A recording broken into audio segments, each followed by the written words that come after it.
Sammarambham Shankaracharya Asmaracharya Paryantam Vande Guru Paramparam Ishvaro Guratneti Murti Veda Vipagine Yomada Yantadeyaya Dakshinamudare Namaha Sava Vedanta Siddhanta Gocharam Tamagocharam Govindam Paramanandam Satguru Pranadosh Maham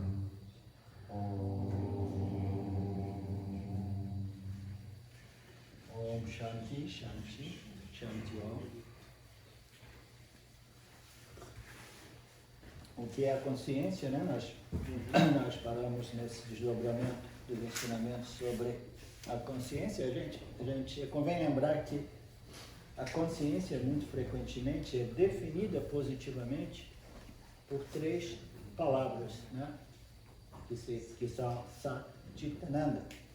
Mas é importante que a gente compreenda que Satchitananda, existência, consciência, ou conhecimento, e ilimitação, ou bem-aventurança, não são atributos, qualidades ou propriedades da consciência, porque a consciência é livre de atributos, propriedades, qualidades e etc.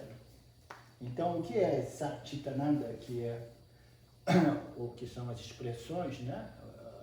As indicações, né? Que procuram definir a nossa natureza como consciência, né? Então, eu já revelei o que são essas indicações. As indicações não são atributos, não são qualidades, elas são a natureza do ser pleno, de Brahman. A natureza daquilo que nós somos é Satchitananda, não tem nada a ver com propriedade daquilo que nós somos. Por quê? Porque nós somos aquilo livre e além de toda e qualquer propriedade. A propriedade é uma função das três gunas.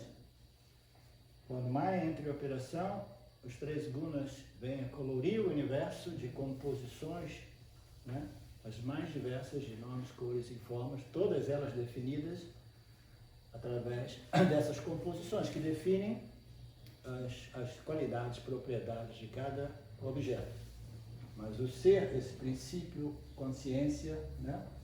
Testemunho, etc., ele é livre de qualquer propriedade, qualidade. Então, como nós vimos, a consciência, ela, de outro modo, ela só pode ser definida em palavras, né? Através daquilo que ela não é, negativamente, né? Nós vimos que ela não é isso, não é aquilo, não é parte, não é produto, não é uma qualidade, não é uma propriedade, etc, etc. Ela não vive, ela não depende do corpo, ela não é restrita no corpo, ela é uma entidade independente. Aí é uma definição jamais positiva, né? É uma entidade independente que ilumina e revela, etc, etc. E ela não é limitada pelo tempo. Ela sobrevive à morte do corpo, uma vez que o corpo tenha andado, né? Seja morto.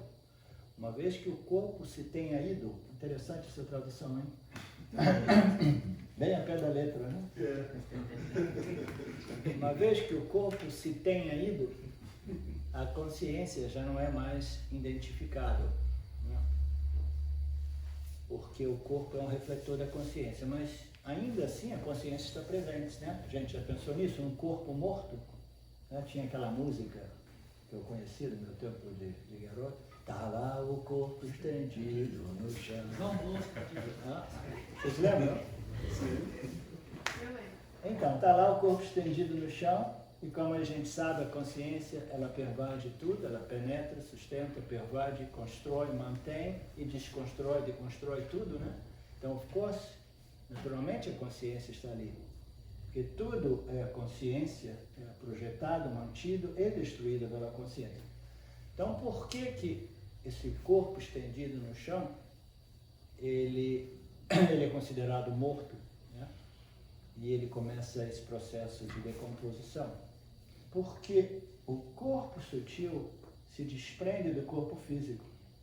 Então, a única diferença é que agora o corpo estendido no chão, ele já não brilha como ciência. Por quê? Porque o aparelho refletor, o corpo sutil, deixou o corpo físico. Né? Então, nós temos um corpo físico privado de seu corpo sutil. Né? O corpo sutil é o aspecto que produz, né? Que permeia, que penetra, que pervade o corpo físico, que dá vida ao corpo físico. Consciência não consegue entrar no corpo físico e dar vida ao corpo físico. Ela permanece ali pervadindo o corpo físico, mas sem animar o corpo físico. Por quê? Porque a consciência requer um veículo através do qual ela pervade e anima o corpo físico. Entendeu? Causal, sutil e físico.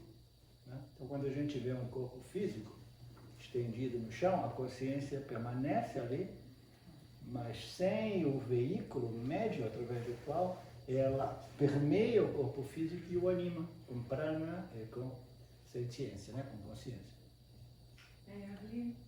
É a mesma coisa, eu tinha essa dúvida. Olha, a gente não pode entrar em nenhum tema um pouco mais esotérico que dá samba, né? Não, é porque eu fiquei pensando assim, se você corta um braço, Sim. uma mão, isso aí era uma dúvida. Sim, porque a consciência está ali, né? Mas ao mesmo tempo aquele braço que está lá, ele vai se decompor. Essa é a mesma coisa, porque ele não tem o corpo sutil. Ele vai estar desconectado do corpo sutil de algum modo, né? Está desconectado do corpo sutil. Ponto interessante, né? Por que o corpo sutil identifica que esse braço já não é parte, né, do corpo e assim, não, esse aí é descartado, já está fora. Por que o corpo sutil não pervade o cabelo e as unhas? Isso é interessante. Existem dois aspectos do nosso corpo físico que não é pervadido pelo corpo sutil, que são os nossos cabelos e as nossas unhas. Porque senão, cada vez que a gente fosse no cabeleireiro para cortar o cabelo, a gente teria não seria um haircut, seria uma cirurgia. Eles continuam crescendo, né? Com a população. Vai no médico. A gente teria que tomar anestesia, entendeu? Certo? Porque onde o corpo sutil pervade, existe sensibilidade, existe vida. Senciência, né? Senciência, sensibilidade, etc. Então, as unhas a gente pode cortar porque, de qualquer modo, a Shwara fez essas unhas de tal modo que, né, por qualquer motivo, que ela não seja sensível, que ela possa crescer, ser cortada, e o cabelo também. Vai entender por quê, né? Mas não deve ter algum motivo. Se a gente pensar um pouco, a gente, né, a Shwara revela pra gente o porquê. Esse exemplo que a Sasha deu do membro amputado, lembrei agora que tem aquela história da síndrome do membro fantasma. As pessoas que perdem o membro, elas ficam com a sensação como se ele estivesse lá ainda. Então, quer dizer, o corpo sutil, ele também pervade no sentido de estruturar a definição desse corpo físico. Muito provavelmente é por aí. O corpo sutil está ainda ali, entendeu? Mas o aspecto físico daquele braço, né, não está mais. O que você ia dizer? Com relação ao corpo sutil, com a morte do corpo físico, o corpo sutil ele perde essa sensação de individualidade, essa falsa ideia de individualidade. Sim. O corpo sutil ele permanece como um aspecto individual, um aspecto da alma individual do indivíduo. Ela ainda é uma cluster, um aglomerado mental, emocional que se sente indivíduo, separado e independente, entendeu? Aquelas experiências. Só que esse corpo sutil, né, desapegado, não associado a um corpo físico, ele já não constitui aquilo que nós chamamos de uma entidade experienciadora. Tá? Por que ele não é uma entidade experienciadora? Porque ele já não possui os instrumentos de recepção e de ação e o campo à sua disposição para interagir, experimentar e aprender, né? Conhecer, aprender, etc. Então, mas ele permanece com todo o conteúdo resultante dessa interação, experiências, conhecimentos, que são as impressões, né, as vasanas mentais, as impressões mentais e emocionais, permanecem ali. E um senso de individualidade, no sentido de que essas são as minhas vasanas. Então, o corpo sutil, ele vai pensar do mesmo modo que nós pensamos durante o estado do sonho. Quando sonham, as nossas vasanas pensam e projetam essa realidade pessoal, subjetiva, né? Entendeu? Responde mais ou menos o que você estava querendo Não, saber? responde sim, é porque já tive experiência de sentir e pensar e ficar em pânico vendo o corpo físico descansando. Ah, você teve isso, né? E aí, por isso que eu falo assim, essa sensação de individualidade continua. Sim, Mas, identificação como uma entidade independente. Né? Interessante. A consciência eterna, Sat, né? É a existência. Sat é aquilo que eu sei, the isness. A gente não conseguiu uma palavra para definir isness, não. e eu comecei a colocar tudo como a existência. Existência, né? Mas tem a ver com simplicidade, esse easiness. Easiness. Uma simplicidade. Não. Simples, simplesmente é aquilo. Não. Significa, easiness é aquilo que é, a existência. Não tem essa conotação de, sem atributos, nesse sentido de simples. Simplicidade, ordinariedade. Não, é a existência mesmo. Propriedade de existir. Propriedade de se existir. The isness. Não é a consciência da A isness é sinônimo de existência, sinônimo de consciência, entendeu? Sat é the isness, ou a existência, entendeu? Por si, em si. A gente vai ver no final que em Maya inverte tudo. A gente pensa que a minha mão existe, entendeu? Não? Mas não existe uma existência derivada da minha mão. Senão eu diria, o meu joelho existe, então o meu joelho tem uma existência. O Fábio existe, a Betânia existe, a Pradipa existe. Então, quantas existências existem? Então, a gente coloca a existência como se fosse uma propriedade da matéria, mas do mesmo modo que nós analisamos a consciência, a existência não é uma propriedade. A existência é, e ela empresta a sua isness, a sua existência, a todos os objetos. Então, em vez de a gente dizer o meu joelho existe, entendeu? A gente teria que dizer assim, existência está ajoelhando, né? A existência está fabiando. Significa a existência se manifesta como o Marcelo, se manifesta como o joelho. Tudo isso é existência por si. Esse texto é um texto dedicado à análise da existência, né? E é muito bonito, né? Inquiry into existence. Né? Consciência eterna, a existência, é uma propriedade do ser. Sim, a gente pode dizer. Mas tudo isso aí são concessões ou limitações da linguística. A total pervasividade ou plenitude da consciência e existência, eu estou começando a equalizar as duas. Não sei se era assim no original. A total pervasividade ou plenitude da consciência e existência é ilimitada. Então, aquilo que pervade tudo é aquilo que não pode ser obstaculizado por nada. Então, significa que é aquilo que é pleno, inteiro, completo, né? Cheio, porque pervade tudo, né? É um sem limites, né? Então, a total pervasividade, que corresponde à plenitude da consciência e existência, é ananta, a falta de limitação. Através de uma análise da experiência, os versos 3 aos 10, a gente vai analisar os versos, estabelece a natureza do eu individual como existência sat, consciência chit em felicidade limitatananda. Através do Vedanta, conhecemos a natureza do ser universal Paramatma. Jivatma e Paramatma. Então, a natureza do ser, nesse caso, representado pela palavra Paramatma, né? É Satchitananda, como nós sabemos. Acredita-se que a consciência seja diferente do eu individual.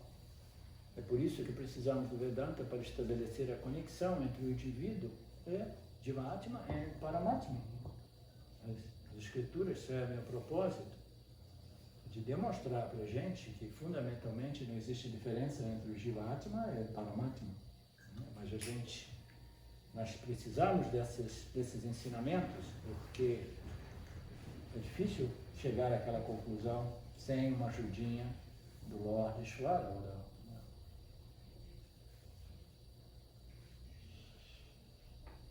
Precisamos do Vedanta para estabelecer a conexão entre o indivíduo e o ser. Paramatma muitas vezes é referido como the totality, o todo, né? Mas mais corretamente é a essência da totalidade. Porque nossa experiência de dualidade nos faz acreditar que somos separados da totalidade. Experiência de individualidade, né? Experiência de dualidade, singularidade, né? Nos faz acreditar que nós existimos a parte do todo, né? Parte separada. Esse texto aqui, essa parte que fala assim, dessa conexão é só falta de uma palavra melhor, né? Porque no caso não existe conexão, né? Seria mais uma revelação de que o indivíduo é o ser. Onde é que está a conexão? Precisamos do Vedanta para estabelecer a conexão entre o indivíduo e o todo. Tudo isso são limitações linguísticas, né? A conexão significa, mais precisamente ali, precisamos do Vedanta para estabelecer a identidade, né? Ou a equalidade entre o indivíduo, o ser individual e o ser. Então a gente precisa de compreender, né? Essa conexão não é no sentido de espaço-movimento. É um reconhecimento de uma coisa que já é uma conexão. Existe uma conexão entre o indivíduo e o ser. O que é? É que a essência do ser e a essência do indivíduo são as mesmas. O substrato do ser, o substrato do indivíduo é o mesmo. Entendeu? Porque nossa experiência de dualidade nos faz acreditar que somos separados do todo. O verso número 3, vamos entrar nos versos. Os objetos de conhecimento, eu modifiquei, hein? Eu coloquei de conhecimento.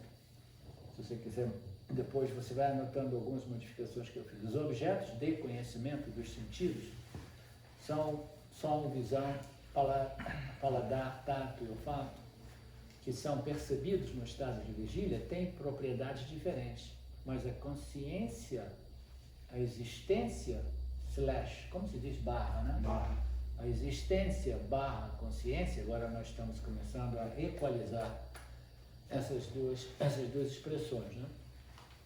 Sat-chit, existência, a consciência, né? Os objetos de conhecimento dos sentidos, né? Quais são os órgãos dos sentidos? Nós sabemos quais são os órgãos dos sentidos, né? A visão, o olfato, o tato, o palato, etc, etc. Esses objetos, esses órgãos dos sentidos, os instrumentos dos sentidos, eles se conectam respectivamente com os seus devidos objetos, né? Então, os objetos de conhecimento, ou os objetos dos sentidos, né, são o som, a visão, né? O som, ele é percebido, né, recebido, né, captado pelo nosso instrumento de audição e o órgão interno de audição que pertence ao corpo sutil. O instrumento pertence ao corpo físico e o órgão pertence ao corpo sutil. Quando tudo isso é em condições de saúde, né, perfeito, então o nosso instrumento ele vai captar, né, os seus respectivos órgãos, né, e o órgão, os seus respectivos objetos de conhecimento ou de percepção, E o órgão de percepção, não, irá identificar e, né, ouvir, ver, sentir, saborear, tocar, etc, etc, cheirar. Então, todos esses objetos dos sentidos, objetos de conhecimento, são percebidos no estado de vigília. Eles têm propriedades diferentes. Mas, como nós já estabelecemos anteriormente, a existência e a consciência deles é somente uma, é única, é uma. Não existe somente uma existência e consciência, mas esses órgãos sensoriais, esses instrumentos sensoriais, irão captar os seus respectivos objetos, entendeu? E eles vão ser percebidos diferentemente segundo as suas... Não, eles vão ser percebidos naturalmente segundo as suas propriedades, né? Cada um desses órgãos. Eles vão ser percebidos, captados, naturalmente as vasanas mais tarde vão interpretar, né? Mas do ponto de vista mecânico, né, esses objetos, eles aparecem para a gente através dos instrumentos, através dos órgãos de percepção, eles aparecem exatamente para aquele instrumento, órgão de percepção relativo àquele tipo de objeto, né? E tudo isso, né, ele vai em constante modificação, porque as propriedades dos objetos, elas são em constante fluxo de modificação. Mas a mente que integra tudo isso também existe em constante modificação, mas a consciência e a existência de tudo isso, né, aquilo que realmente é o percebedor, o conhecedor, né, o experimentador, a consciência, ela permanece invariável. Não existe nada de novo, e como vocês podem ver, o Vedanta, os ensinamentos do Vedanta, eles são aparentemente muito extensivos, mas os conceitos são mais ou menos os mesmos. A gente fica martelando, apresentando esses conceitos de ângulos os mais diversos, utilizando, entendeu? A repetição é uma dos métodos das escrituras. Por que a gente precisa de tanta repetição? A ignorância enraizada. A ignorância profundamente enraizada, arraigada, para uproot. Como se diz? Desraizar? Arranca pela raiz. Matar pela raiz essas vasanas que acreditam que eu, a consciência, sou um produto da matéria e eu, consciência, me modifico de acordo com os objetos de espírito. Arrancar essa tendência automática, né, de se imaginar, né, se limitar, né, através dessa identificação errônea com a construção corpo-mente, a gente, para transcender essa ignorância, a gente requer, entendeu? Muita persistência, muita continuidade de investigação, contemplação, etc, etc. Entendeu? Até que fique realmente claro, até que a ficha caia. É lógico, naturalmente, eu não mudo, nunca mudei. Eu estou sempre bem, porque para mim não existe o bem, não existe o mal. Eu sou a luz que ilumina o bem e o mal. Tá? Então tudo isso tem que ficar claro e requer esse constante martelar, né? No estado do sonho, os objetos percebidos são transitórios. No estado de vigília, parecem permanentes, mas a consciência, a existência que conhece, percebe, experiencia esses objetos do sonho e da vigília é a mesma e é inalterada. É interessante a gente perceber, né, se a gente for analisar a nossa experiência durante o estado do sonho, né, os pensamentos dos objetos, eles parecem muito rapidamente, muito transitórios, eles vão lá, né? Rapidamente. Né? As pessoas que estudam esses movimentos, né? Durante o sonho, através desses aparelhos, desses estímulos, né? Como é que se diz? Esqueci. Eles dizem que às vezes numa questão de um minuto e meio, a gente pode, né, sonhar ou passar por uma experiência de vida inteira. Eu nasci, isso, aquilo, 20, 30 anos da minha vida eu sonhei em apenas um minuto, que as coisas vão... Né? As pessoas que têm essas experiências de near death, né? Quase morte, elas dizem que elas têm essa experiência, né? Que rapidamente, como um flash, né, de imagem, a vida do indivíduo vai passando diante dos olhos, né? Diante da mente dele, né? Então, no estado do sonho, os objetos, os pensamentos, eles passam muito rapidamente. A gente tem uma sensação de que eles não são reais porque eles não são bem estruturados, né? Eles vão rapidamente assim, é mais fácil para a gente descartar aquela realidade como não real.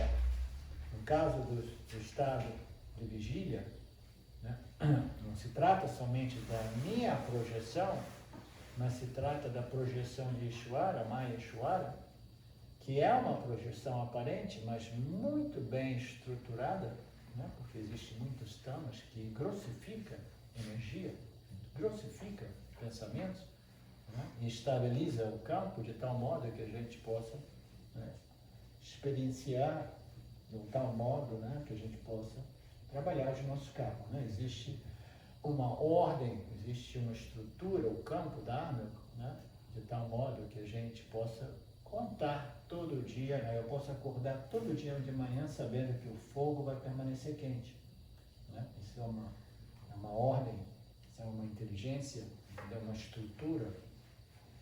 A gente não pode, né? Como a gente poderia viver num campo dharmico que um dia o fogo diz assim, não, eu estou de saco cheio de ser quente, eu vou ser frio hoje. Aí a gente acorda, vai fazer o café, o fogo é frio, cara.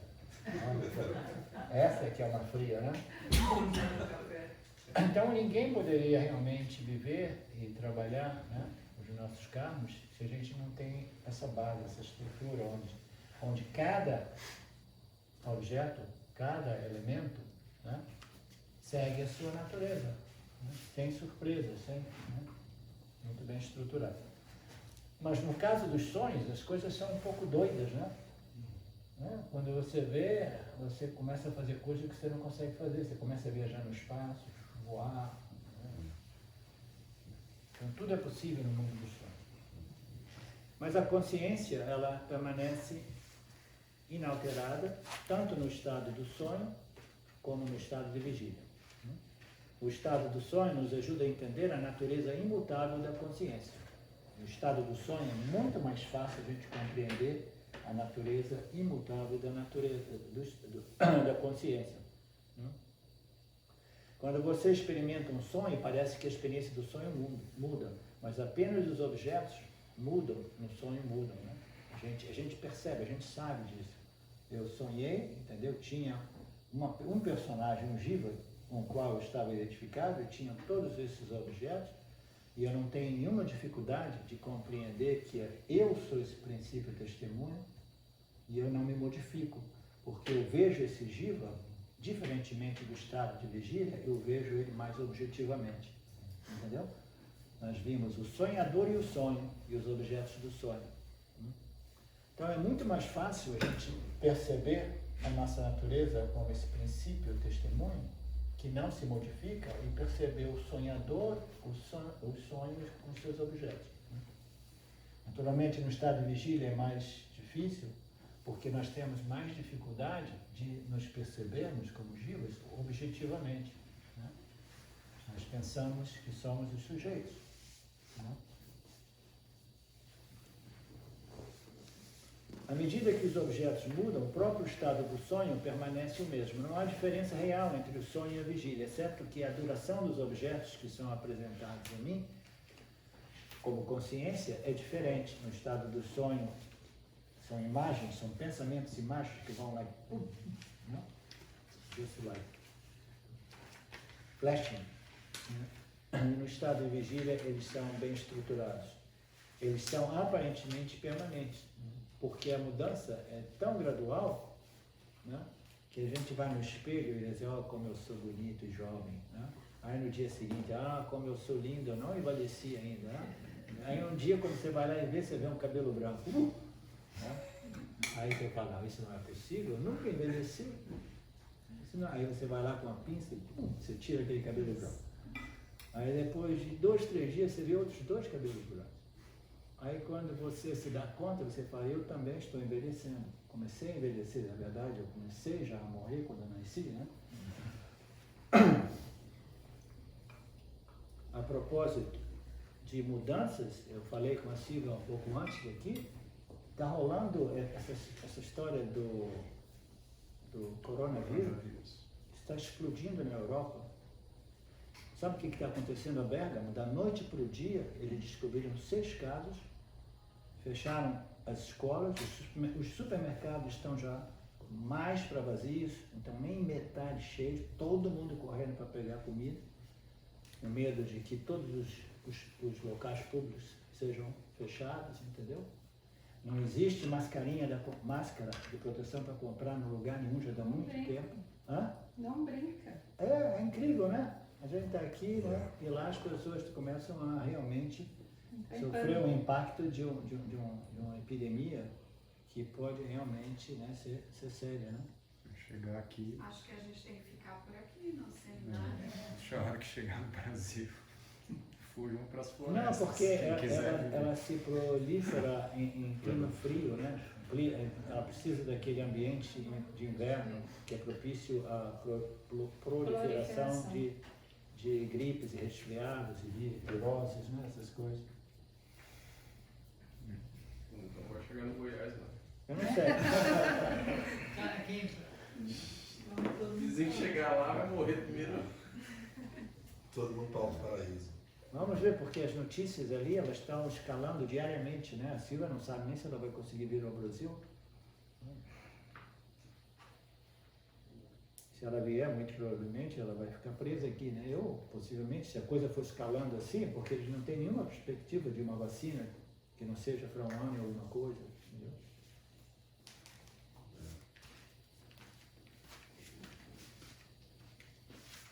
A consciência uniforme continua em ambos os estados. Objetos são localizados na consciência.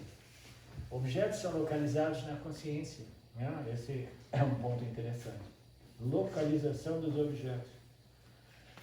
A gente pensa que os objetos estão localizados aonde? Dentro do espaço, né? Que pode ser medido por tempo, né? Dentro do paradigma espaço-tempo.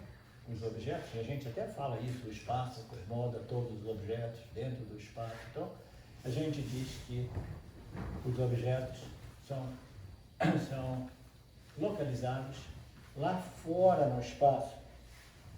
Né? Esse é o senso comum. Os objetos são... Mas, na verdade, os objetos não são localizados no espaço. Os objetos são localizados na minha mente, que a propósito existe não a parte da consciência, da existência consciência. Então todos os objetos ocorrem não separados de mim, dentro de mim. Né? E a gente acaba pensando que eu, né, existo, né, a partir dos objetos, a partir da matéria, a partir da mente, a partir do cérebro, e que depois os objetos existem fora de mim mesmo, né? Enquanto que a realidade é que os objetos, nós não existimos no espaço, mas o espaço existe dentro de mim. Né? Os outros elementos primários não existem a partir do espaço em espaço, mas tudo somente existe dentro da mente, que existe não separada da consciência. Por que a gente tem essa sensação que a localização dos objetos são lá fora, no espaço? Porque os nossos órgãos são extrovertidos.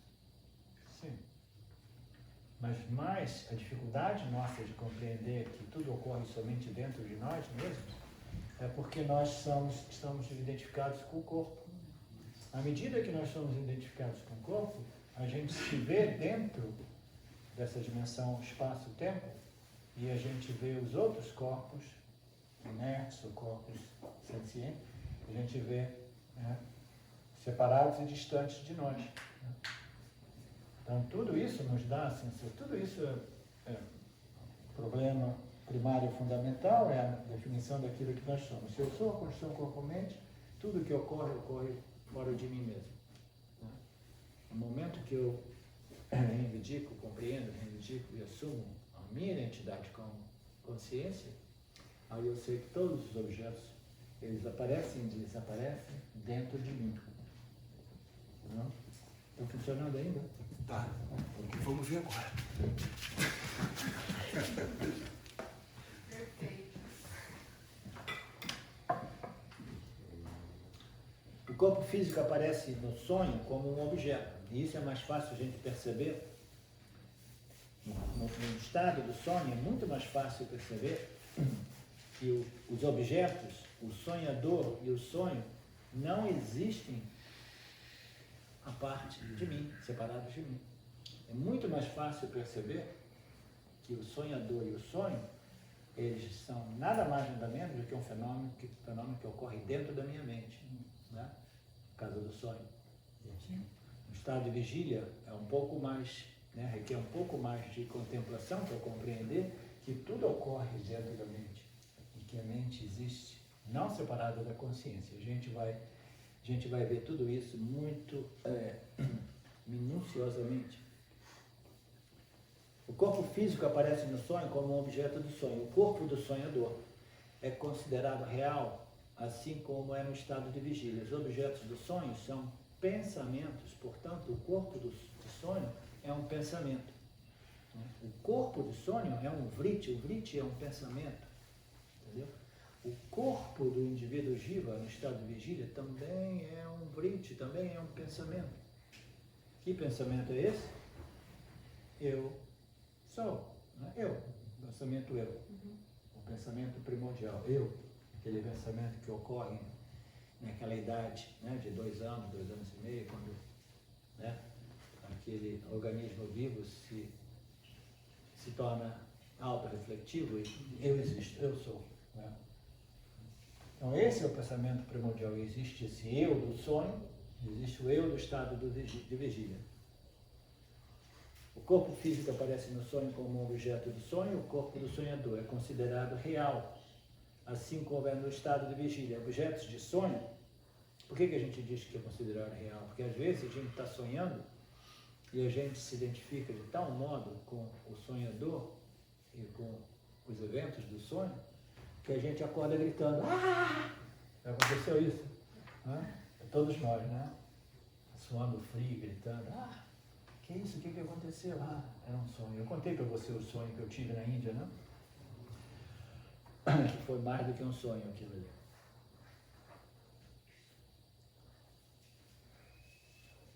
Os objetos do sonho são pensamentos. Todos os objetos são projetados pela mente. Naturalmente, eles são pensamentos. Eu estou no sonho e aí eu tenho um pensamento, né? Eu tenho um pensamento sobre qualquer coisa que seja. Entendeu? Ah, pensei, meu time de futebol não vai jogar por causa do coronavírus, etc. Então tem esse pensamento. Aí quando eu sonho, esse pensamento aparece no meu sonho, e quando eu vejo lá, meu time está jogando. Eles não cancelaram o jogo, eu estou curtindo, estou torcendo para o meu time, etc. etc. Né? Então, os objetos do sonho são pensamentos. O sonhador é um pensamento, eu projetando outros pensamentos. Portanto, o corpo do sonhador é um pensamento. E como esse corpo do sonhador pode ser real? É apenas um pensamento? É também apenas um pensamento no estado de vigília, mas parece real. Essa tradução não ficou legal. Objetos de sonho são pensamentos, portanto, o corpo de sonho é um pensamento. Como isso pode ser real? Não é real. É também apenas um pensamento. No estado de vigília também é somente um pensamento. O eu sou, eu existo do pensamento de vigília, é também, às vezes as traduções muito literais, elas se perdem um pouco. No estado de vigília também é um pensamento, mas que parece ser real, ainda mais real no caso do estado de vigília, né? Eu sou e os objetos aparecem fora de mim. Isso parece extremamente real. Como nós experimentamos objetos? A experiência é um modo de pensamento senciente. Isso é chamado de vritti. Vritti é também definido como uma modificação na consciência, no pensamento. Né? O vritti é senciente porque a mente é senciente. Né? Então, já que a mente é senciente, é um refletor, entendeu? Então, o pensamento que surge também é senciente. Né? Então, eu tenho um pensamento eu, que ocorre dentro do âmbito do meu corpo sutil, e esse pensamento eu, ele se torna senciente. Separada da consciência, a mente é insensível ou insenciente, inerte. Quando ela é iluminada pela consciência, existência, ela torna-se senciente. Esse vritti, eu, depende, a sua consciência, a sua senciência depende da consciência da existência. Né? Quando ela é iluminada pela consciência e existência, ela torna-se senciente, capaz de conhecimento. Nossa inteligência, nós somos o reflexo da consciência, né? Nos permite, né, o conhecimento, né? A discriminação, o discernimento. Nós somos capazes de conhecer, de deduzir, determinar. Né? A relação entre consciência e pensamento é a mesma que a relação entre a consciência e o corpo, porque o corpo e a mente habitam na mesma ordem de realidade. Isso é interessante, né? A relação, o relacionamento entre a consciência, né? A consciência de Brahmana absoluta, a consciência do Jiva. Consciência se refere à consciência do Jiva. Essa sentiência, né? Senciência. Essa senciência do Jiva, né? A relação entre essa consciência, senciência do Jiva e o pensamento é a mesma que a relação entre a consciência e o corpo. Porque o corpo e a mente não. A relação entre a consciência e um pensamento, um vritti, que ocorre aqui, é a mesma que a relação entre a consciência e o corpo. Por quê? Porque um pensamento e um corpo, ambos existem na mesma ordem de realidade. O corpo, como nós já determinamos antes, é uma energia grossificada. Né? E um pensamento é matéria sutilizada. Tudo isso é energia barra matéria. Então, a relação entre a consciência e um pensamento é a mesma que a relação entre a consciência e o corpo físico material, porque a mente e o corpo, eles pertencem à mesma ordem de realidade. Nitya, um objeto de experiência que pertence a essa ordem de realidade aparente que ocorre dentro do âmbito da minha existência como consciência e existência. Nós estamos seguindo? A gente vai gradualmente desenvolvendo a lógica para compreendermos como nós experimentamos os objetos.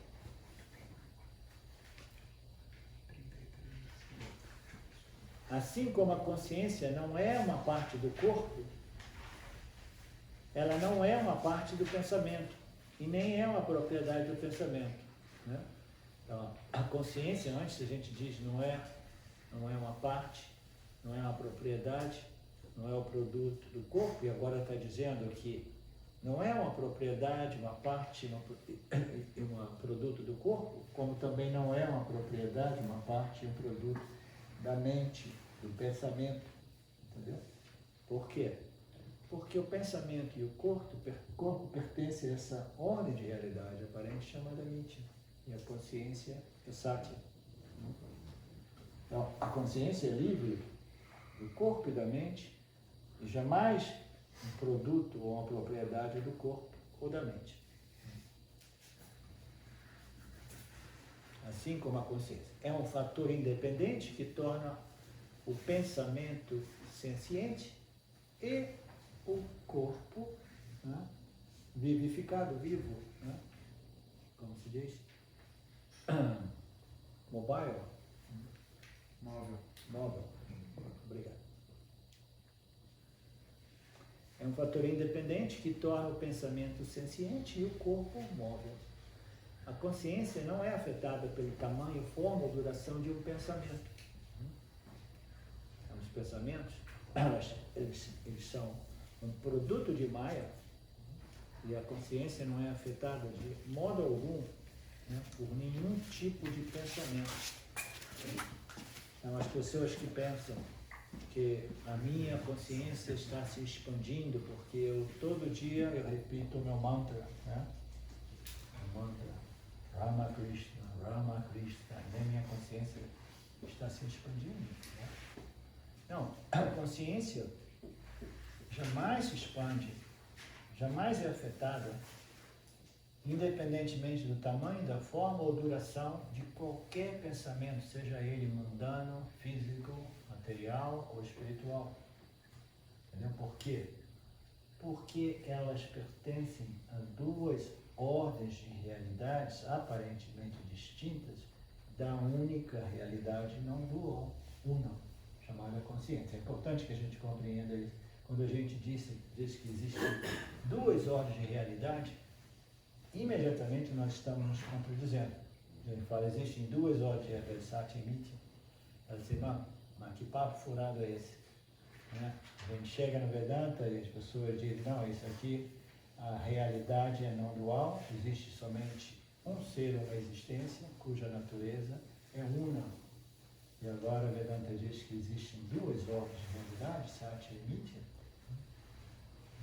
Duas ordens de realidade, uma é uma realidade, né, absoluta, real, e a outra é aquilo que existe, mas não existe. Existe como uma mera aparência, como uma sobreposição.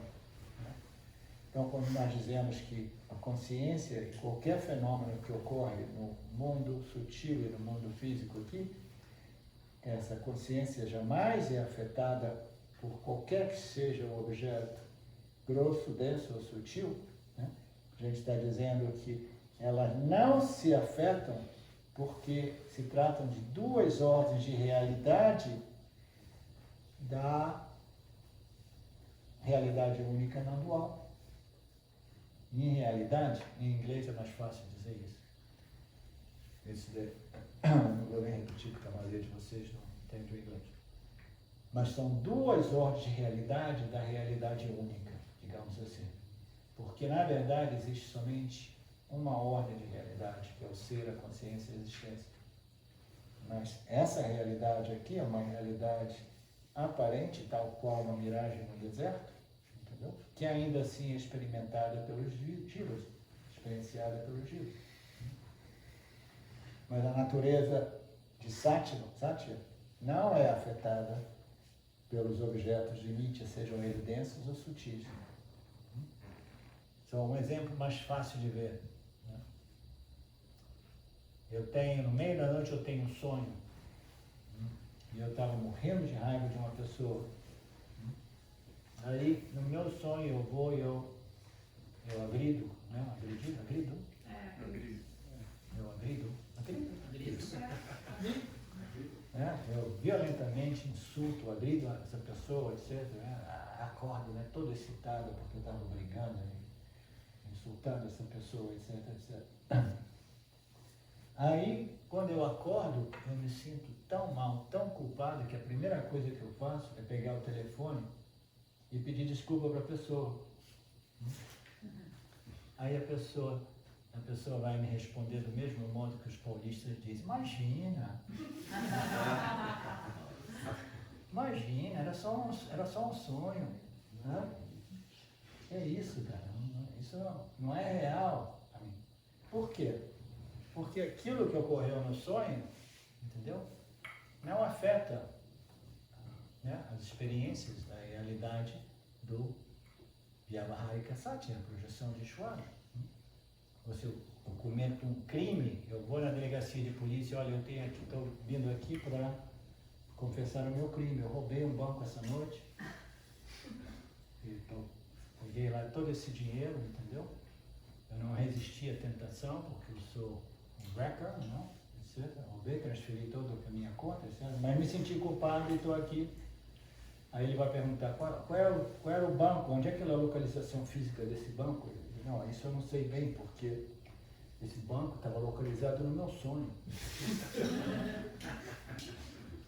Aí o delegado vai dizer, não, mas peraí, né, cara? Eu sei que você cometeu um reato, né, um crime, mas eu não posso te punir porque esse reato foi cometido numa outra ordem, realidade. Você precisa procurar uma delegacia daquela ordem, realidade, Ou um psiquiatra. confessar o seu crime. Esse é um delegado vedantino, né? Hã? Esse é um delegado vedantino. No Brasil você vai apanhar primeiro. Aí você pode ficar preso lá no tempo. Então são duas ordens. Quando a gente está no meio da noite, a gente está sonhando com um sol quente, uma praia maravilhosa, e você está lá nas montanhas da Suíça com frio, uma neve terrível. O calor e o sol do seu sonho, ele não contradiz ou se conflita com o frio e a escuridão do seu quarto. Né? A gente está sonhando, um frio danado, uma escuridão enorme, mas no meu sonho eu estou curtindo a praia, o sol, o calor. Essas duas experiências, elas não são conflitantes porque elas pertencem a duas ordens de realidade. A realidade da vigília e do meu sonho. Do mesmo modo, a consciência jamais se conflita, né, com aquilo que ocorre aqui, porque se trata dessa ordem de realidade, que é o substrato de Nitya. Não existe somente essa ordem, existe essa projeção, né, essa sobreposição aparente devido a Maya.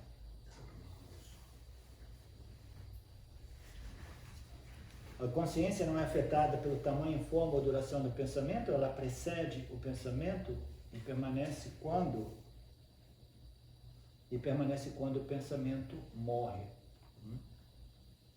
A consciência não é afetada por nenhum pensamento. Você conhece aquela história que o cara era tão esperto, ele era um homem de negócio, né? Deixa eu ficar quieto aqui para não falar mal do Ele era um homem de negócio e ele quis, né, pediu, e ele era muito religioso, ele falou, Ishvara, eu quero tudo possível e imaginável. Eu quero uma propriedade no paraíso, entendeu? Eu quero uma dessas locas celestiais mais elevadas quando eu deixar o corpo. Eu quero sucesso, prosperidade material, física, eu quero ser muito rico. Eu quero que você me propicie uma esposa maravilhosamente linda e perfeita, né? Aquela que a gente chama troféu, né? Wife troféu, né? Que a gente diz em inglês, né? E depois eu quero 2 filhos troféus também. Eu quero 2 filhos perfeitos. Né? Na Índia eles gostam de filhos homens, né? Por motivos culturais. Eu quero 2 homens saudáveis, brilhantes, né? Fortes. E eu vou chamar esses 2 filhos, porque eu sendo uma pessoa astuta, muito inteligente, muito religiosa, eu vou chamar esses 2 filhos de Rama, um e o outro Krishna. Então eu tenho meus 2 filhos e eu sei que esse mantra é um mantra que, se a gente repetir esse mantra durante a nossa passagem entre essa dimensão física para a nossa dimensão astral, a gente vai diretamente numa dessas locas celestiais. Porque eu estou repetindo um mantra, né, muito potente espiritualmente. Então estou lá, Rama Krishna, Rama Krishna. Então esse cara, para encurtar a história, ele cresceu, ele prosperou, ele recebeu uma esposa troféu, filhos troféus, o business foi crescendo, né? O prestígio dele foi crescendo, riquezas, etc. Aí chegou mais à frente, ele contraiu um tumor, um câncer, e o câncer se desenvolveu, se tornou um câncer terminal. E aí ele, com os planos dele, disse, não, eu não vou vacilar, não, eu tenho tudo já planejado, porque eu sou um homem de negócios. Eu cuidei das coisas aqui, né, nessa dimensão física e material, mas eu cuidei direitinho, né, a minha passagem daqui para, né, a dimensão após morte, né? Então, o médico falou, é melhor você trazer os seus filhos porque está chegando a hora, você tem algumas horas mais de vida. Ele chamou os filhos fecharam a empresa, foram lá, segurou o braço cada um e começou Rama Krishna, Rama Krishna, Rama Krishna, Rama E está esperando até que o último prana deixa o corpo e ele vai direto para essa loca, né? Aí, num momento de vacilada, né, quando a sadhana dele deu uma vacilada, que ele começou a ficar um pouco mais rajásico, impaciente, né? Ele ficou preocupado com alguma coisa e falou assim, mas qual de vocês dois que vai fazer a contabilidade? Ele substituiu o pensamento Ramakrishna com o pensamento, mas quem de vocês dois vai fazer a contabilidade? E aí ele morreu pensando naquilo. Ele morreu pensando naquilo, em vez de ir para aquela loca, ele foi para uma loca aqui embaixo, daquelas pessoas que estão sempre preocupadas com dinheiro, segurança, prazer. A gente nunca consegue enganar Ishwara porque... Virou contador no Brasil. É porque as nossas intenções, motivações são mais importantes do que as nossas ações e verbalizações, né? Ishwara acaba vencendo.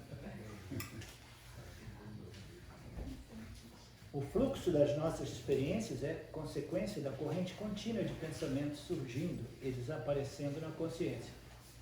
Então a gente tem um pensamento, esse pensamento aparece, né?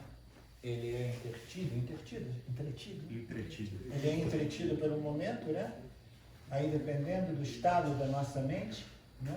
Esses pensamentos às vezes não são pensamentos, como se diz, autogenerados. José Alberto falou essa palavra ontem, pensamentos deliberados, né? Alguns pensamentos eles aparecem mecanicamente, nosso corpo causal fica fornecendo para a gente, para corpo causal. Aí vem um pensamento que se torna uma fixação, porque eu quero tanto, eu quero evitar, e fica, para cara, né? Dá um tempo, não, ele continua. Então esses pensamentos, eles aparecem. Aí daqui a pouco um outro pensamento aparece, entendeu? E esse pensamento, ele vai ter uma sensação, um feeling, né? Associado a ele diferente, né? Eu penso assim, eu vou conseguir aquilo que eu queria, né? Aquela pessoa que eu estou namorando, que eu estou flertando, que eu estou, né? Etc, ou aquele carro novo, isso e aquilo. Daqui a pouco vem um outro pensamento, que nada, cara, vai ser impossível, você nunca vai conseguir. Você não notou ainda que aquela pessoa nem olha para você, e imediatamente você se sente deprimido. Não, esse pensamento, não. Eu quero pensar positivo, né? Então esses pensamentos, eles vão aparecendo, eles vão se modificando, e eles têm uma sensação, um sentimento, uma emoção associadas a eles, entendeu? A gente tem pouco controle sobre esses pensamentos. Se a gente tiver alguma dúvida, basta que você me diga que pensamento que você vai pensar daqui a 30 segundos, 1 minuto. Entendeu? A gente nunca consegue saber. A gente vai fazer que nem aquele cara lá de Bombay, Ramakrishna, quando chegar 1 minuto ele está pensando em alguma outra coisa. Esses pensamentos, eles se modificam constantemente. Mas não existe modificação que não ocorra dentro de um contexto de um fundo que jamais se modifica. A gente não consegue captar modificação a menos que a gente tenha um background. Como se diz background? Pano de fundo. Um pano de fundo que é livre de qualquer modificação. Modificação somente pode ser captada através de um princípio que é imodificável. Então esses pensamentos, esse fluxo de experiências, pensamentos, eles continuamente surgem e desaparecem na consciência. E a consciência, a gente sabe por experiência direta, né, por análise lógica, é esse princípio que jamais se modifica. Ela não se modifica com os pensamentos. Alguém tem dúvida em relação a isso?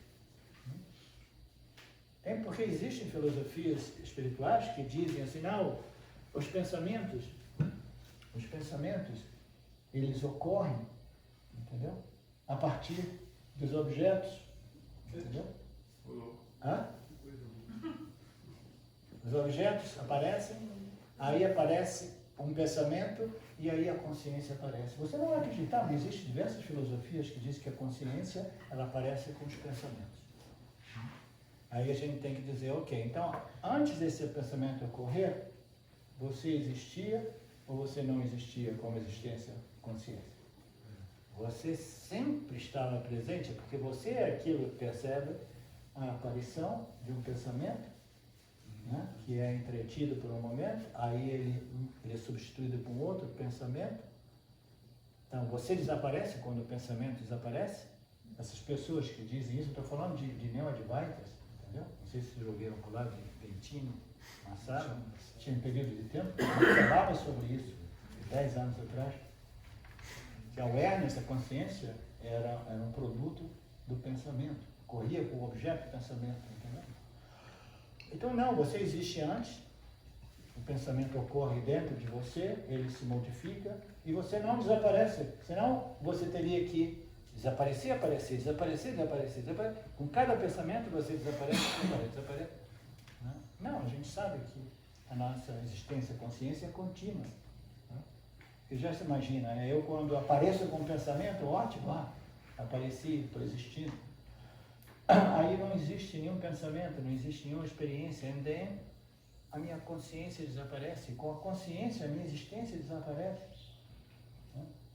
Se a minha existência desaparece, o que acontece com a minha circulação sanguínea, a minha pressão, as minhas funções fisiológicas, vitais, prânicas, etc. Não, a minha existência é sempre presente, mantendo, né, essa construção corpo-mente, independentemente da presença ou ausência de um pensamento. Eu não me modifico, eu existia antes, eu existo depois de cada pensamento. Os pensamentos vão passando exatamente como um filme na tela do cinema.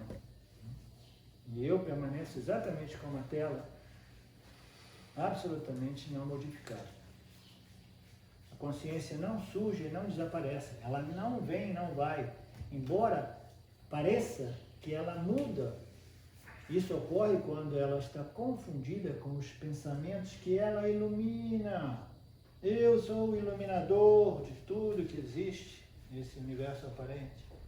E aqui e ali, frequentemente, eu me identifico com alguns objetos, né? Objetos que exercem um certo fascínio na minha consciência, na minha inteligência, na minha mente. Eu me identifico com esses objetos e me sinto limitado pelas propriedades, né, desse objeto, que como todo objeto é temporal. Existe, né, com início e com fim. Só um minuto. Eu queria dizer, essa história de que a consciência, onde é que eu estou aqui? A consciência não surge, está sempre presente, embora quando é confundida com os pensamentos que ela ilumina. Ela se confunde com todos. A consciência é esse princípio que está sempre iluminando tudo. Eu me lembrei de uma história muito legal, mas eu tenho que parar de contar a história e continuar seguindo com esses versos. Conta aí, professor. É boa. Ela exemplifica. Eu gosto das histórias. Vamos lá, então vamos contar fofoca. A fofoca é a missa. Tem essa velhinha lá no interior dos Estados Unidos, naquelas casas, né, grandes, num rancho, assim, né, com muita varanda em torno, e ela está lá, ela está costurando as meias. Isso ela está falando nos anos 30, nos anos 40, naquele tempo a gente costurava as meias tinham 10 buracos e a gente continuava a costurar os buracos, tampar os buracos das meias. A gente não vivia na era do consumismo, né? Tinha até um ovo assim que eles punham. Tinha um ovo, eu já vi esses ovos para costurar. A Pradipa tem um ovo desse. A Pradipa é jovem, mas ela tem o ovo. Né? Você herdou da sua avó, né, pai? Então essa velhinha está ali, não era a Pradipa, porque ela é americana. Ela estava lá cozendo, costurando a coisa. Aí o que ocorre?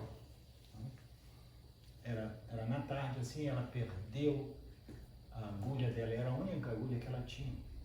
Era a única agulha que ela tinha. Ela perdeu e começou a procurar e não achava, e daqui a pouco passa uma pessoa jovem e vê essa senhora e fala assim, essa senhora perdeu alguma coisa importante, porque eu estava à distância, eu vejo que ela não para de procurar, eu vou dar uma ajuda. Essa senhora chegou lá, essa menina chega, senhora, posso ajudar? O que a senhora perdeu? Eu perdi a agulha, eu queria tanto completar esse trabalho. Você me ajuda? Sim, eu te ajudo. Começaram a procurar. Estão procurando em torno de toda a varanda dessa casa, para lá e para cá, para lá e para cá. Aí a menina chegou, ela falou assim, deixa eu reduzir esse campo de pesquisa, como a gente faz com o Google, né? Deixa eu reduzir esse campo de pesquisa. E ela disse, mas por acaso a senhora não lembra mais ou menos onde é que ela caiu, mais ou menos, em qual parte da varanda? Ah, não foi na varanda não, foi na cozinha. Assim, na cozinha? Sim, na cozinha. Então por que nós estamos procurando na varanda? Porque tem mais luz. Então como é que a gente pode relacionar isso, né, essa historinha, com o fato de que essa consciência está sempre brilhando, né, constantemente em nossas mentes, iluminando as nossas experiências, né? E alguém falou que o problema nosso é que essa consciência é extrovertida, ela ilumina tudo, entendeu? Mas ela não consegue se ver, porque ela é a luz do iluminador. Aquilo que não pode ser iluminada por uma outra fonte de luz, porque ela é autoluminosa, né? Ela está sempre presente, brilhando, iluminando constantemente em nossas mentes. Ela brilha, ilumina as nossas mentes, ilumina o campo, e nos campos dâmicos nos permite de interagir, conhecer, experimentar, crescer, etc, etc.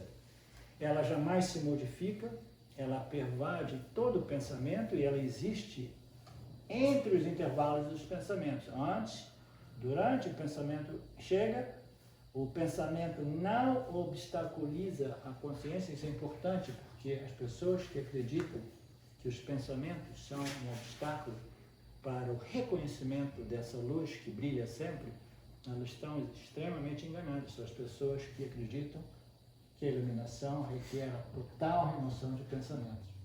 Não. Ela requer, sim, uma diminuição do fluxo de pensamento. A mente precisa se tornar mais focada, mais satírica, mais clara, mais concentrada, de modo que a gente possa fazer esse trabalho de investigação e compreender que eu sou a consciência, a luz da consciência que ilumina todos os pensamentos, inclusive os espaços entre dois pensamentos, inclusive a ausência de objeto de pensamento durante o sono profundo, etc, etc. A consciência pervade todo o pensamento e existe entre os pensamentos. Quando não há pensamento, a consciência existe desassociada de qualquer objeto.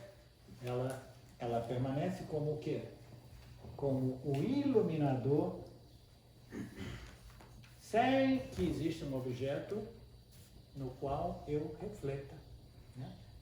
Essa consciência reflete nos objetos. Lembra que a consciência, a luz física reflete na minha mão e revela a minha mão? Né? A consciência é o iluminador mais fundamental que existe. Entendeu? É somente através da consciência que a mente é iluminada, ela ilumina o campo e ela pode conhecer e experimentar o mundo dos objetos de conhecimento. Né? Ok, vamos fazer um break? Só Sim. Diga, querido. No caso, quando você fala que a gente não precisa eliminar os pensamentos, mas diminuir o fluxo do pensamento. Isso se dá porque esse aparato, de alguma forma, precisa, ou é uma organização de Ishwara, tem que entender que essa construção corpo-mente, ela existe e ela precisa desse funcionamento do pensamento. Seria por isso que a gente não precisa eliminar os pensamentos, mas simplesmente... Sim, não. A vida nada mais é do que um fluxo constante de objetos e pensamentos, porque a gente não pode evitar essa interação com o campo. A gente pode, se a gente realmente se torna um... Como é que se chama? Ermitão. Ermitão. Né? Se a gente procura uma caverna, a gente pode fugir do mundo, evitar os pensamentos. Né? Se a gente evita o mundo e vai para uma caverna, a gente vai começar a ter pensamentos sobre a caverna, aí a gente vai disciplinando a mente até que a gente começa a não pensar nada, entendeu? Então você está tentando resolver o problema do jiva através da remoção do mundo. O mundo, os objetos, né, eles não são diferentes dos pensamentos dos objetos. Né? Então esse é o mundo, é o caminho do yoga. Né? Então, os Upanishads dizem que a ausência ou a presença de um pensamento ou de um objeto não obstaculiza ou afeta a consciência, porque a consciência é o iluminador dos pensamentos e dos objetos. É aquilo jamais não presente, porque é aquilo que ilumina a presença ou a ausência de pensamentos / objetos. Né? Mas se a mente do indivíduo for extremamente perturbada devido a excesso de rajas e tamas, entendeu? De agitações, perturbações, estresses ou depressões, apatias, entendeu? Embutimentos mentais, né? Se a nossa mente estiver muito condicionada influenciada por rajas e tamas, a compreensão de que eu sou o iluminador de todo e qualquer objeto de experiência e eu permaneço livre, independente e não afetado por esses objetos, é praticamente impossível de ser obtida em tal mente. Entendeu? Uma mente sob o efeito de constante perturbação, agitação, estresse, entendeu? O embotamento, se diz? Embotamento, depressão, apatia, entendeu? Embotamento, tem que lembrar essa palavra. Embotamento. Né? Então, o objetivo nosso não é eliminar o mundo dos pensamentos e dos objetos, mas é simplesmente desenvolver uma mente mais satírica, de tal modo que eu possa, né, seguir a lógica como apresentada pelas Escrituras e compreender que eu sou a consciência que ilumina os objetos e que eu existo como Satya e a minha existência como Satya não é em contradição com os pensamentos de Nietzsche, porque elas pertencem a duas ordens de realidade, da realidade única não dual.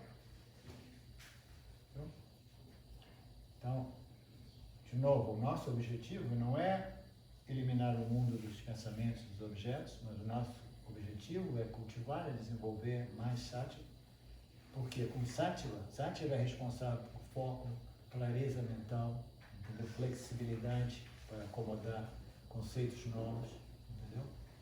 Então essa mente satívica, foco, é indispensável para a gente começar a fazer esse self-inquiry, essa investigação, inquiry into existence, inquiry, investigação sobre a natureza do ser, sobre a existência do ser, sobre a realidade, né?